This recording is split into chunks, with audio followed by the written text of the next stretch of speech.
সত্যি বাটুলদা, তুমি একসাথে এত খাবার খাও কি করে গো? আরে বাচ্চু, ওটা কি পেট নাকি রে? ওটা হলো ইন্ডিয়ার গেট, যা দিবি তাই ভরে যাবে। আরে এত কোথায়, এটুকু না খেলে তো আমার পেটই ভরবে না। আর পেট না ভরলে খাবার না খেলে শক্তি কি করে হবে? আরে ওর জন্যই তোমার এত শক্তি বাটুলদা। তাহলে তো আজ থেকে আমিও তোমার মতো এই এত এত খাবো, তারপর দেখবে আমি তোমার চেয়েও বেশি শক্তিশালী হয়ে যাব। দূর বোকা, ওরকম চাইলেই কি আর অনেক খাবার খাওয়া যায় নাকি? কেন, বাটুলদা তো খাচ্ছে। না রে বিচ্ছু, বাচ্চু তো ঠিকই বলেছে, চাইলেই অত খাবার খাওয়া যায় না। আর তাছাড়া যার পেটে যতটুকু আঁটে তার ততটুকুই খাওয়া উচিত। অতিরিক্ত খেলে শরীর খারাপ হয়। কারণ হঠাৎ এত বেশি খেলে শুধু শরীর খারাপ কেন, মানুষ যে কত বড় বিপদে পড়তে পারে তোদের ধারণাও নেই। তাই নাকি বাটুলদা? তা কিসের বিপদ গো বাটুলদা, বলো না। শুনবি? আচ্ছা ঠিক আছে শোন। বেশ কয়েক বছর আগে এক বিকেল বেলায় পবনপুরের রাজা অমরেন্দ্র প্রতাপের কাছ থেকে আমন্ত্রণ পত্র পেয়ে এক সকালে পবনপুরে গিয়ে হাজির হলাম। তারপর আমাদের নিমন্ত্রণ রক্ষা করার জন্য অসংখ্য অসংখ্য ধন্যবাদ। না না না, এ কি বলছেন? এত বড় একটা এস্টেটের রাজ অতিথি হওয়ার সুযোগ পাওয়া তো অত্যন্ত সৌভাগ্যের কথা। কিন্তু হঠাৎ কি বিশেষ কারণে আমাকে এখানে আমন্ত্রণ করা হয়েছে যদি একটু বলেন। আমি আপনাকে সব বলছি। আমার পুত্র সূর্যকুমার সম্প্রতি তার অস্ত্র শিক্ষা সম্পন্ন করে রাজপ্রাসাদে ফিরেছে। তাই আমি চাই আগামীকাল আপনি একটা পরীক্ষা নিয়ে দেখুন যে সে অস্ত্র শিক্ষায় সত্যি কেমন পারদর্শী হয়েছে। কিন্তু আমি কি পরীক্ষা নেব? সবাই জানে আপনি এদেশের শ্রেষ্ঠ বীর। আপনি আগামীকাল ওর সাথে অস্ত্র শিক্ষা প্রদর্শনের প্রতিযোগিতা করুন। সেখানে ও যদি আপনাকে হারিয়ে জিতে যায় তাহলেই প্রমাণ হবে যে সে কত বড় বীর। বেশ বেশ, মহারাজের যেমন ইচ্ছে। তাহলে কাল রাজপুত্র সূর্যকুমারের সাথে যুদ্ধক্ষেত্রেই দেখা হবে। অবশ্যই।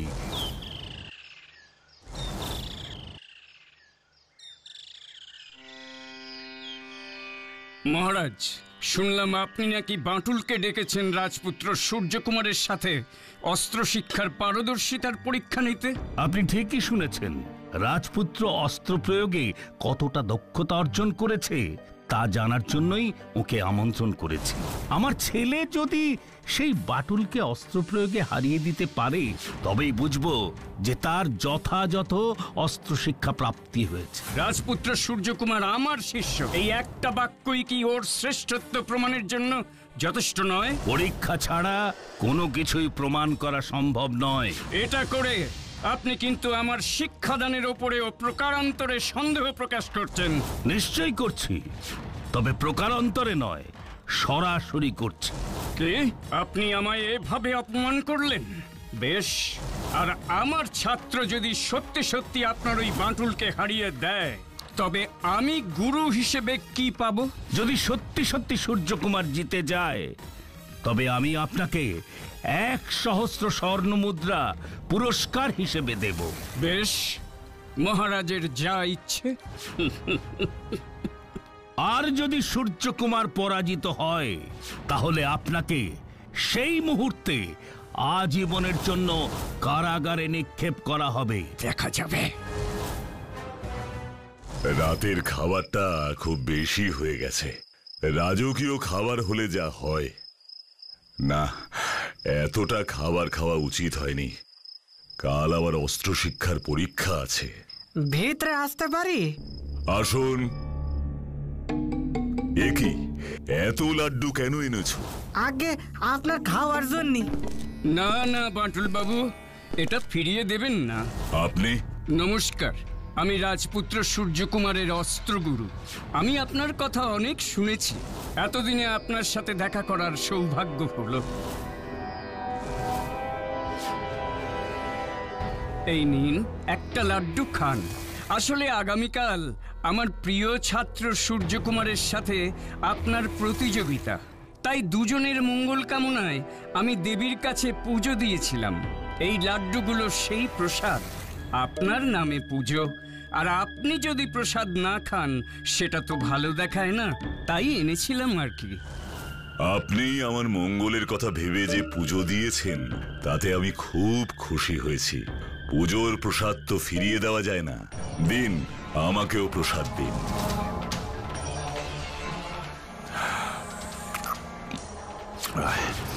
আপনি এবার ঘুমিয়ে পড়ুন, কাল অনেক কাজ। হ্যাঁ, শুভরাত্রি। শুভরাত্রি।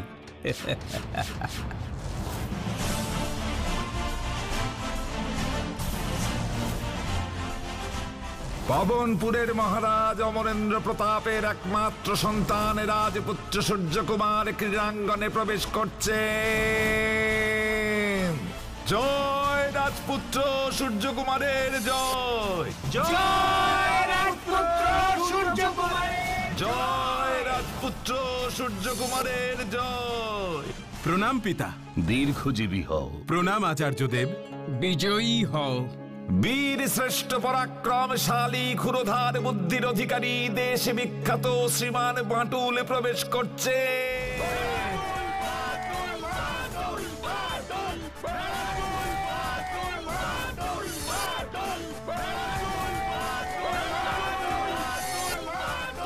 প্রণাম মহারাজ।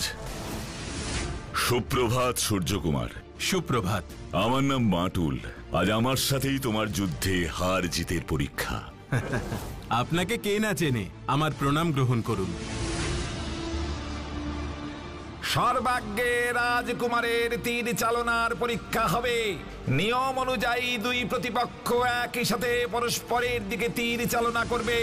তাতে যেই পক্ষ তীরের বেগে সবচেয়ে বেশি অসুবিধের সম্মুখীন হবে সেই পক্ষকে পরাজিত বলে গণ্য করা হবে।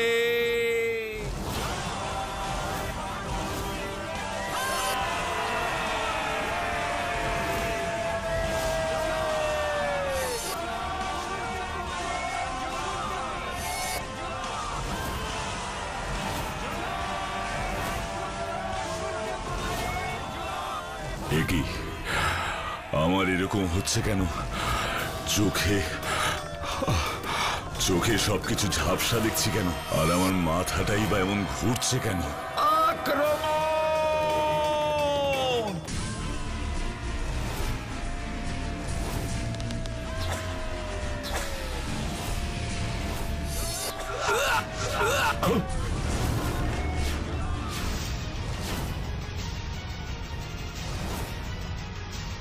এই, কে আছো?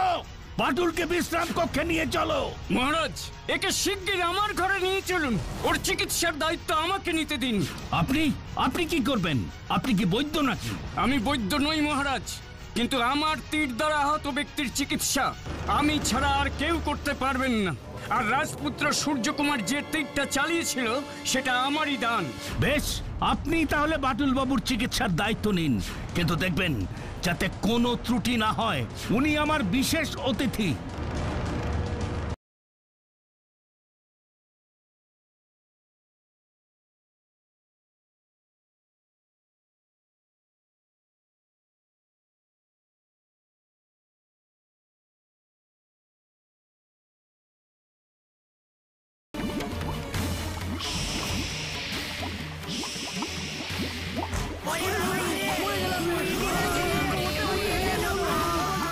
এই দানবের মতো লোকটাকে, এত বেয়াক্কেলে লোক তো জীবনে দেখিনি। লোকটা মনে হচ্ছে অজ্ঞান হয়ে গেছে। উঁচু সাপগুলো তো ভয় পেয়েই সব পালিয়েছে। এই এত বড় চেহারা নিয়ে কেউ এভাবে সাপেদের ঘাড়ে পড়ে? খামোখা আমাদের কতগুলো সাপ ওর চাপে মরে গেল, কিন্তু এত বড় মানুষ এখানে এলো কি করে?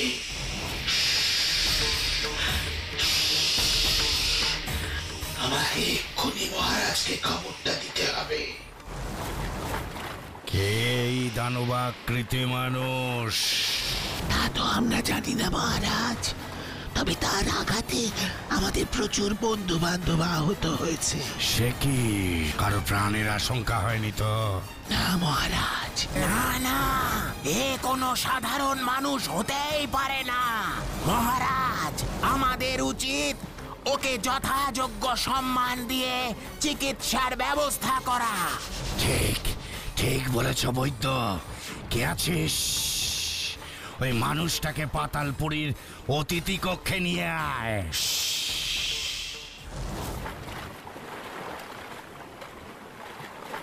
মহারাজ, আমি বলেছিলাম না এ কোনো সাধারণ মানুষ নয়। কেন এরকম বলছো বৈদ্যরাজ? মহারাজ, কোনো সাধারণ মানুষ জলের এত নিচে এভাবে বেঁচে থাকতে পারে না। লোকটি এলো কোথা থেকে আমাকে জানতে হবে। আর ঠিকঠাক যত্ন পেলে 7 দিনের মধ্যে এর জ্ঞান ফিরে আসবে। বেশ, তোমরা সবাই মিলে এর পরিচর্যা করে একে সুস্থ করে তোলো। যথাজ্ঞা মহারাজ। মহারাজ, আমি বলেছিলাম না 7 দিনের মধ্যেই ওর জ্ঞান ফিরে আসবে। আপনি এখন কেমন বোধ করছেন? ভালো, কিন্তু আমি এখানে কি করে এলাম? অজ্ঞান হয়ে গিয়ে আপনি জলের মধ্যে পড়েছিলেন। আমাদের সাপ বন্ধুরা আপনাকে উদ্ধার করে এখানে নিয়ে আসেন। আমি আপনাদের কাছে ভীষণভাবে কৃতজ্ঞ।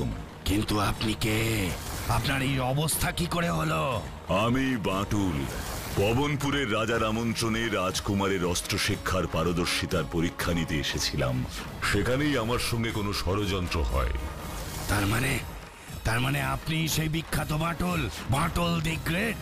কিন্তু আপনি এভাবে জলের নিচে আমাদের রাজ্যে এলেন কি করে? সেটাই তো এখন আমাকে বুঝতে হবে। এ কি হলো? মাথাটা এরকম হঠাৎ ঘুরে গেল কেন? কারণ আপনি এখনো অত্যন্ত দুর্বল আছেন।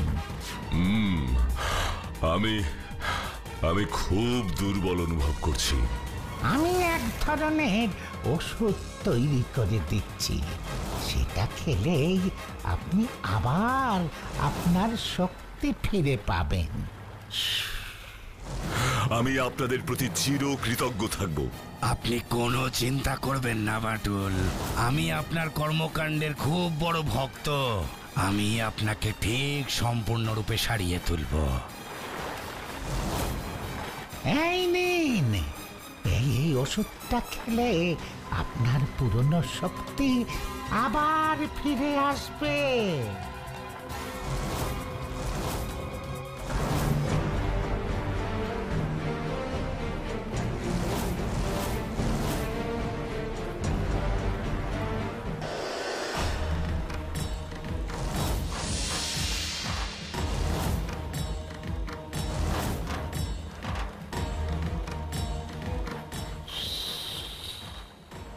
কি বাঁটুল, কিছু অনুভব করতে পারছেন?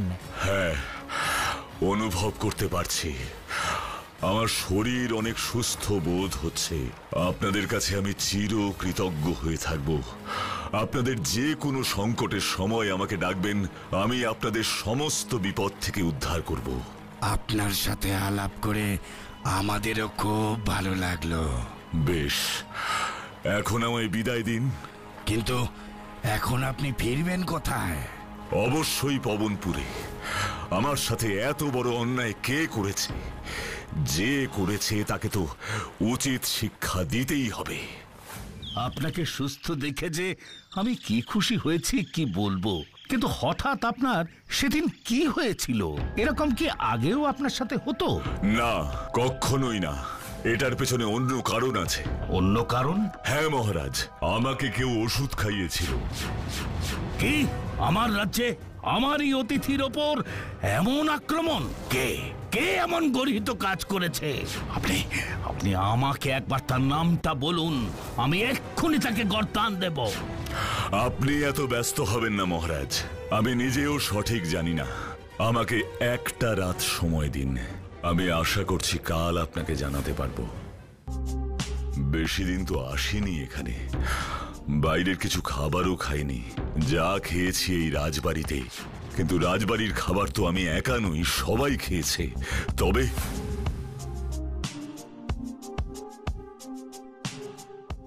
তার মানে এমন কোনো খাবারের মধ্যে এমন কিছু মেশানো ছিল যা খেয়ে সেদিন আমার খুব ঘুম পাচ্ছিল, দুর্বল লাগছিল। তাই রাজকুমার পবন কুমারের ছোড়া তীর আমাকে আঘাত করে। হ্যাঁ হ্যাঁ হ্যাঁ, আমার বেশ মনে পড়ছে।